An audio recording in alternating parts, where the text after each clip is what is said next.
ऊपर वाले की दी हुई समस्या लाइलाज होती है। बादल फट गया, भूकंप आ गया, बाढ़ आ गई, सुनामी आ गई, धूप बहुत ज़्यादा है, ठंडी बहुत ज़्यादा है। ऊपर के द्वारा दी गई समस्याएं हमारे वश में नहीं है, हम उनको कंट्रोल नहीं कर सकते। लेकिन नीचे की द्वारा जो समस्याएं शुरू की जाती हैं इंसान के द्वारा, उन सबका इलाज है, कोई भी लाइलाज नहीं होती। और कभी आप ध्यान से देखिए तो हम ऊपर वाले की समस्याओं से परेशान हैं या नीचे वाले की समस्याओं से परेशान हैं? जोर से बोलिए जरा। किसके परेशान है? नीचे वाले। और नीचे की समस्या लाइलाज होती नहीं है। जो समस्याओं से हम परेशान हैं उसमें बहुत सारी समस्याएं जापान में नहीं है। जिन समस्याओं से हम परेशान हैं बहुत सारी समस्याएं सिंगापुर में नहीं है। जिन समस्याओं से हम परेशान हैं उनमें बहुत सारी समस्याएं चीन में नहीं है।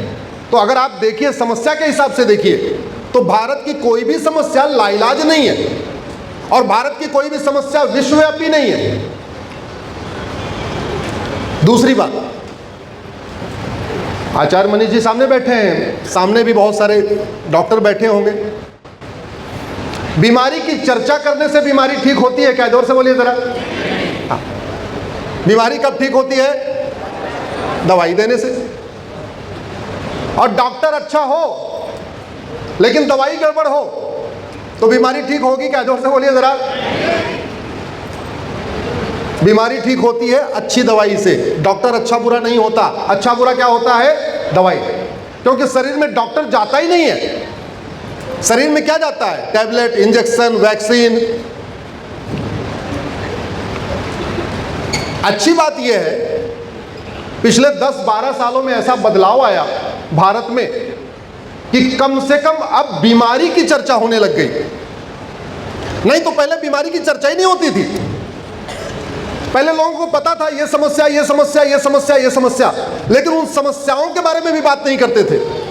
अब कम से कम इतना बड़ा परिवर्तन आ गया। अब वो परिवर्तन मैं कहता हूं 2014 के बाद आया कि अब खुल के सभी समस्याओं पे चर्चा होने लग गई। देश में 2014 के बाद शुरू हुआ, तब तक 2017 में यूपी में शुरू हो गया। 17 से यूपी में और समस्याओं पे चर्चा शुरू हो गई।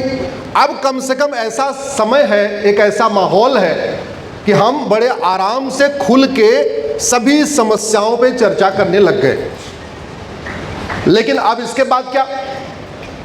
समस्या तो हो गई, चर्चा हो गई, बीमारी ये है, अब इसके बाद क्या? अब समय आ गया है दवाई का। अब समय आ गया है दवाई बनाने का। पिछले 11 साल में लगभग सभी समस्याएं खुल के सामने आ गई।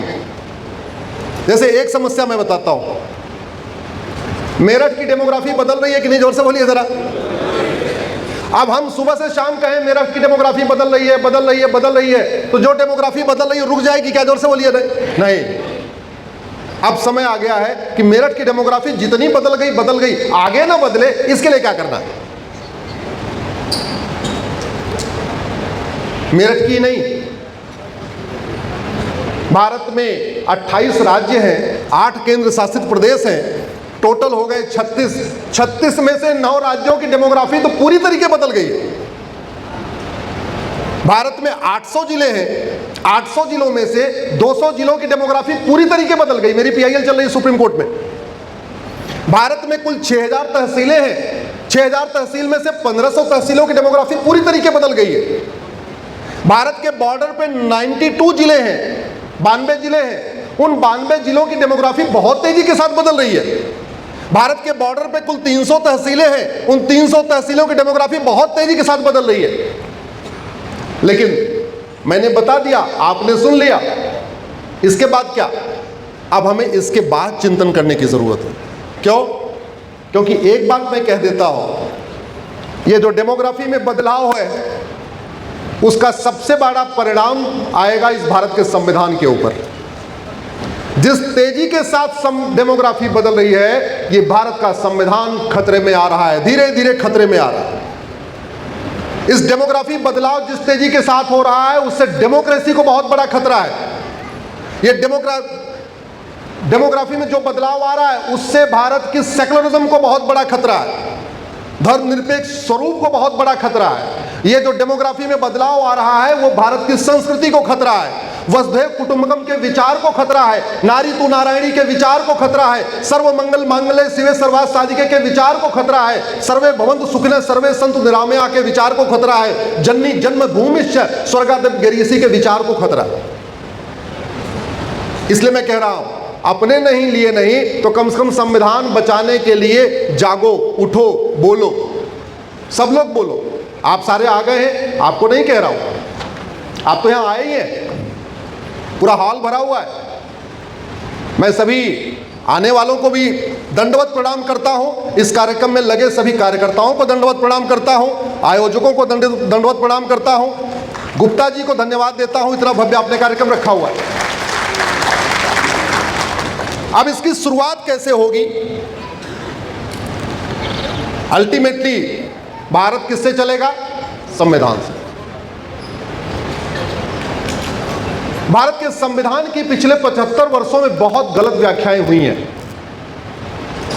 गलत व्याख्याएं क्यों हुई? क्योंकि हमारे शुरू के जो नीति निर्माता थे उसमें बहुत सारे कॉन्वेंट एजुकेटेड थे, मॉन्टेसरी एजुकेटेड थे, उनकी पढ़ाई इंग्लिश मीडियम के स्कूलों में हुई थी, ब्रिटिश स्कूलों में हुई थी, उनका अंग्रेजों के ऊपर बड़ा प्रभाव था, उनके दिमाग पे अंग्रेजी ज्यादा हावी थी। वो हमारे नीति निर्माता बन गए, लेकिन उनको धर्म और रिलीजन का अंतर ही नहीं पता था। उन्होंने धर्म को रिलीजन समझ लिया, रिलीजन को धर्म समझ लिया। वो हमारे नीति निर्माता बन गए, लेकिन उन्होंने संविधान की ऐसी गलत व्याख्या किया जिसके कारण धीरे धीरे धीरे धीरे पिछले 75 वर्षों में हम डूबते चले गए। आम क्या है? पेड़। और बबूल क्या है? पेड़। अब संविधान की शपथ लेने वाले कह रहे हैं भारत में सब एक समान है, क्योंकि आम भी पेड़ है और बबूल भी पेड़ है, इसलिए जितना खाद पानी आम को देना है उतना खाद पानी बबूल को देना है। तो 5 साल के बाद क्या होगा? बबूल और मोटा ताजा हो जाएगा, और बबूल मोटा ताजा हो जाएगा तो बबूल में क्या निकलेगा? कांटा। पहले छोटे छोटे कांटे निकलते, अब मोटा ताजा हो गया तो बड़े बड़े कांटे निकलने शुरू हो गए। और ये प्रकृति का नियम है कि आम और बबूल एक साथ रह ही नहीं सकते। आप किसी बगीचे में देख लेना जाके, आम के बगल में बबूल लगा दो, बबूल के बगल में आम लगा दो, अल्टीमेटली आम सूख जाएगा। आम और बबूल एक साथ रह ही नहीं सकते, ये प्रकृति का स्वरूप है। अब संविधान की शपथ लेने वाले कह रहे ये हिरन जानवर है और ये लकड़बग्घा भी जानवर है। Equality before law, equal protection of law, इसलिए जितना चारा हिरन को दो उतना ही चारा लकड़बग्घा को दो। नतीजा क्या होगा? जोर से बोलिए जरा। कुछ दिन के बाद लकड़बग्घा चारा भी खाएगा, बाद में हिरन को भी खा जाएगा, क्योंकि लकड़बग्घा और हिरन एक साथ सरवाइव कर ही नहीं सकते। लकड़बग्घे के बगल में हिरन ले आओ या हिरन के बगल में लकड़बग्घा ले आओ, अंत में खत्म कौन होगा? जोर से बोलिए जरा। ये गलतियां हुई हैं और ये गलतियां आज भी हो रही हैं। हमारी सुप्रीम कोर्ट में लड़ाई इसी बात की चल रही है। मैं बार बार कह रहा हूं, भारत के संविधान को ऑक्सफोर्ड के चश्मे से मत पढ़ो, भारत के संविधान को कैम्ब्रिज के चश्मे से मत पढ़ो, भारत के संविधान को भारत के चश्मे से पढ़ो, फिर समझ में आएगा इस संविधान में कोई परिवर्तन की जरूरत नहीं, इस संविधान को ठीक से लागू करने की जरूरत है। एक मेरी PIL चल रही है माइनॉरिटी के ऊपर। भारत के संविधान में माइनॉरिटी कमीशन नाम का शब्द ही नहीं है। भारत के संविधान में माइनॉरिटी अफेयर मिनिस्ट्री नाम का शब्द ही नहीं है। और इसलिए नहीं है क्योंकि भारत का विभाजन किस आधार पर हुआ था? जोर से बोलिए जरा। भारत का विभाजन जाति के आधार पर हुआ था क्या? भारत का विभाजन भाषा के आधार पर हुआ क्या? भारत का विभाजन क्षेत्र के आधार पर हुआ क्या? नहीं। भारत का विभाजन किस आधार पर हुआ? मजहब के आधार पर। जब मजहब के आधार पर देश का विभाजन हो गया, फिर मजहब के आधार पे नियम कानून चलना चाहिए क्या? जोर से बताइए जरा।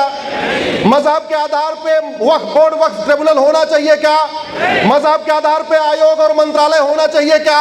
मजहब के आधार पे नियम और कानून होना चाहिए क्या? मजहब के आधार पे स्कूल और कॉलेज होना चाहिए क्या?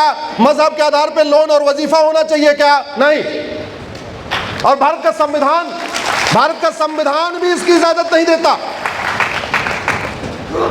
मैं पिछले 2017 से 8 साल हो गए सुप्रीम कोर्ट में इसी बात की लड़ाई लड़ रहा हूं। पहले मुझे यह बताओ, भारत का संविधान मजहब के आधार पर 1 रुपए खर्च करने की इजाजत देता है क्या? आर्टिकल 27 कहता है मजहब को प्रमोट करने के लिए 1 रुपए खर्च नहीं हो सकता। धर्म को नहीं। आप लोग धर्म को रिलीजन समझते हैं, बहुत बड़ी भूल है ये। और ये भूल यूनिवर्सिटी में भी हो रही है, कोर्ट में भी हो रही है, अदालतों में भी हो रही है। धर्म रिलीजन नहीं है, रिलीजन धर्म नहीं है, धर्म मजहब नहीं है, मजहब धर्म नहीं है। धर्म और मजहब के ऊपर एक मेरी अलग PIL चल रही है जिसमें मैंने धर्म और मजहब के बीच में 20 अंतर बताए हैं। मोटा मोटा अंतर बता देता हूं। धर्म जोड़ता है और मजहब, जोर से बोलिए, धर्म जोड़ता है और मजहब तोड़ता है। धर्म और मजहब में उतना ही अंतर है जितना जमीन और आसमान में है। दुर्भाग्यवश इस देश के नेता, अभिनेता, लेखक, बुद्धिजीवी, पत्रकार, कलमकार, यूट्यूबर सारे के सारे धर्म को रिलीजन समझ के बैठे हुए, रिलीजन को धर्म समझ के बैठे हुए। अब सवाल यह है कि जब कहीं पे भी माइनॉरिटी शब्द का उपयोग नहीं है, फिर माइनॉरिटी के नाम पे इतना खेल कैसे चल रहा है? खेल चल रहा है संविधान की गलत व्याख्या के कारण। हुआ यह कि जब देश का बंटवारा हुआ तो कुछ लोग यहां रहना चाहते थे। वो बोले कि साहब हम लोग यहां रहना चाहते हैं, लेकिन मजहब के आधार पे बंटवारा हुआ है तो बहुत गुस्सा है लोगों में। सरकार बनेगी हिंदुओं की, क्योंकि मजहब के आधार पे बंटवारा हो गया।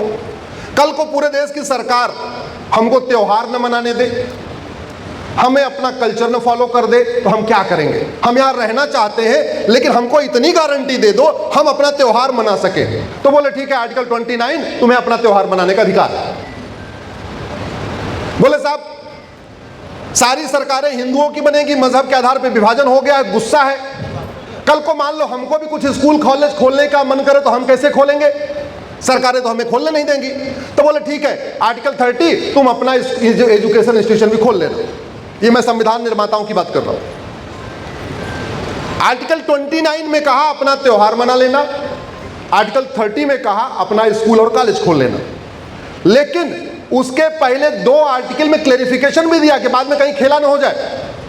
आर्टिकल 27 में कह दिया मजहब को प्रमोट करने के लिए सरकार 1 रुपए खर्च नहीं करेगी, और आर्टिकल 28 में कह दिया किसी भी सरकार के द्वारा मान्यता प्राप्त स्कूल में, सरकार के द्वारा फंडेड स्कूल में, सरकार के द्वारा किसी भी तरीके से जो कनेक्टेड स्कूल है उसमें मजहब की कोई टीचिंग नहीं होगी, मजहबी तालीम नहीं होगी, रिलीजियस टीचिंग नहीं होगी।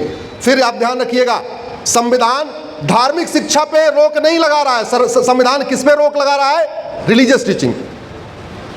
लेकिन हमारे देश के शुरुआत के माननीय सुप्रीम कोर्ट के जज, जिनको धर्म और रिलीजन का अंतर नहीं पता था, उन्होंने आर्टिकल 29 में जहां एजुकेशन इंस्टीट्यूशन लिखा हुआ है, पता नहीं कहां से उनको रिलीजियस दिख गया उसमें, जबकि रिलीजियस एजुकेशन लिखा ही नहीं, आज भी नहीं लिखा। एजुकेशन इंस्टीट्यूशन को रिलीजियस एजुकेशन इंस्टीट्यूशन मान लिया। लेकिन एक बात आज तक डिसाइड नहीं हुई कि ये जो माइनॉरिटी की बात हो रही है, ये कौन सा माइनॉरिटी? दुनिया में 1100 रिलीजन है, तो क्या सभी 1100 रिलीजन के लोगों को भारत में माइनॉरिटी का दर्जा मिलेगा, या जो भारत में पंथ शुरू हुए उनको मजहब रिलीजियस माइनॉरिटी का दर्जा मिलेगा? भारत में जैनिज्म शुरू हुआ, भारत में सिखिज्म शुरू हुआ, भारत में बुद्धिज्म शुरू हुआ, तो केवल जो भारत के अंदर शुरू हुए और जो संविधान की equality, justice, liberty, fraternity, unity, national integration को मानते हैं, उस कॉन्सेप्ट को मानते हैं, उनको रिलीजियस माइनॉरिटी माना जाएगा, या पूरी दुनिया के 1100 रिलीजन को माना जाएगा? ये बात मैं इसलिए कह रहा हूं, ये चौधरी चरण सिंह यूनिवर्सिटी का सभागार है। ये वीडियो लाखों करोड़ों युवाओं तक पहुंचेगा, लॉ कॉलेज के प्रोफेसर तक पहुंचेगा, डीन तक पहुंचेगा, रीडर तक पहुंचेगा। इस पर चिंतन करें कि रिलीजियस माइनॉरिटी का मतलब क्या? पूरी दुनिया की 1100 रिलीजन को भारत में रिलीजियस माइनॉरिटी दिया जाएगा, या भारत के अंदर जो रिलीजन शुरू हुए उनको दिया जाएगा? लिंग्विस्टिक माइनॉरिटी का क्या? दुनिया में 6500 भाषाएं हैं, क्या सबको लिंग्विस्टिक माइनॉरिटी का दर्जा मिलेगा, या भारत के अंदर भाषाओं को मिलेगा? भाई मेरठ में हिंदी लोग ज्यादा बोलते हैं, अब कोई अगर तमिल आ गया, ये समझ में आता भाई ठीक है यूपी में तमिल आ गया, इसको लिंग्विस्टिक माइनॉरिटी का दर्जा दे दो। अगर आप भारत की भाषाओं के बाहर जाओगे फिर तो जो चाइनीज लैंग्वेज बोलते हैं उनको भी लिंग्विस्टिक माइनॉरिटी का दर्जा दो, फ्रेंच बोलते हैं उनको भी लिंग्विस्टिक माइनॉरिटी का दर्जा दो, जर्मन को भी लिंग्विस्टिक माइनॉरिटी का दर्जा दो। किस आधार, अगर आप भारत के बाहर निकले तो फिर आप कैसे डिसाइड करोगे किसको देना किसको नहीं देना? अगर आप भारत के बाहर के रिलीजन को रिलीजियस माइनॉरिटी मान रहे हो तो यहूदी को फिर क्यों नहीं, बहाई को क्यों नहीं? भारत में तो 100 से ज्यादा रिलीजन रहते हैं बाहर के, फिर उनको सबको क्यों नहीं? केवल 2 ही रिलीजन, 2 विदेशी रिलीजन को क्यों, बाकी 98 रिलीजन को क्यों नहीं?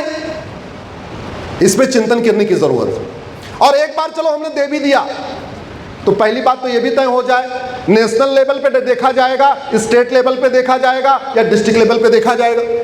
चलो एक बार यह भी तय हुआ कि नेशनल लेवल पे देखा जाएगा, तो नेशनल लेवल पे माइनॉरिटी कौन होगा इसकी भी कुछ परिभाषा हो जानी चाहिए।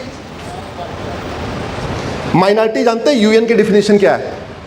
Any group or community which is socially, economically, politically non dominant, inferior in population, less than 1%। ऐसा समुदाय, ऐसा कम्युनिटी जिसकी कोई राजनीतिक हैसियत न हो, कोई आर्थिक हैसियत न हो, कोई सामाजिक हैसियत न हो, संख्या में नगण्य हो, 1% से कम हो, उसको क्या कहते हैं? माइनॉरिटी।